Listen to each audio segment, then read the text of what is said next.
I opened a luxury spa in a post-apocalyptic nightmare world, hired 2 S-rank sister ghosts as massage techs, and all I had to pay them was 2 custom uniforms. Here's the thing though, I transmigrated as a monster, not a human. But my idiot system kept insisting I was a person and would not stop nagging me to join the Federation. Like, bro, you're literally trying to get me killed. Then one day, an S-rank zombie backed me into a corner with nowhere to run, so I did the most unhinged thing imaginable. I called the Federation survivor base and told them I was turning myself in. A monster voluntarily calling to surrender? Yeah, that's never happened in the history of ever. To get to the bottom of it, the commander dispatched S-rank Esper Jiang Lingyi to investigate. Meanwhile, I was still trapped inside a phone booth shaking like a leaf while that S-rank zombie circled outside. Then out of nowhere, the system finally dropped its first reward. It named me the honorary lord of Linjiang City and handed over an SS rank item called the Core Crystal.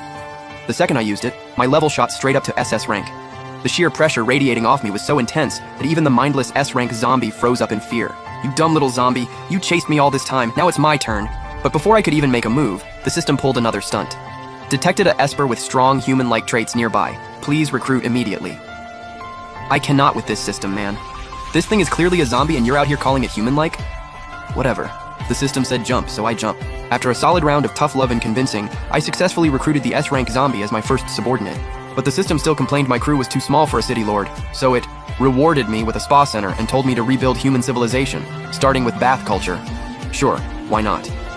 Anyone who's ever been to a spa knows the most important thing is having great staff. So the system tipped me off that 2 veteran technicians up north had just gone unemployed and told me to go recruit them ASAP. When I got up north though, turns out the system's so-called veteran technicians were actually the infamous S-rank twin fiend sisters, and they were in the middle of massacring an Esper squad. Good thing I showed up when I did. But my arrival put everyone on high alert. The Esper's smartwatches scanned me and picked up my SS rank level reading. Not exactly a chill moment. The Esper squad was dead sure they were all about to die, but I didn't even glance their way. Instead, I walked straight up to the twin fiends, pulled out a Linjiang spa flyer, and cheerfully asked if they'd like to join the team. Everyone's jaw hit the floor. These were S-rank fiends, and here I was offering them a job as spa techs. The white-robed sister lost it immediately and launched herself at me. I caught her wrist and pulled her right up to my face. Hey, don't be short-sighted. It's the apocalypse. The job market is brutal out here. You really want to sleep on an opportunity like this and spend eternity as an unemployed ghost? The moment I grabbed her hand, the sheltered little ghost turned beet red. Her sister thought I was messing with her and immediately launched a wave of vines at me. But her signature move didn't even slow me down. I deflected it effortlessly and pulled her over too. You're the older sister, you need to set an example. No steady job means no benefits, no insurance. You're out here fighting every day and when you get hurt, you can't even afford to see a doctor. I talked their ears off for a solid hour.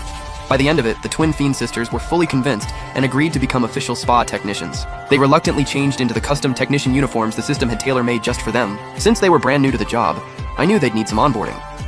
To make sure our future customers were satisfied, I told them to come to my room that night so I could personally walk them through the training. After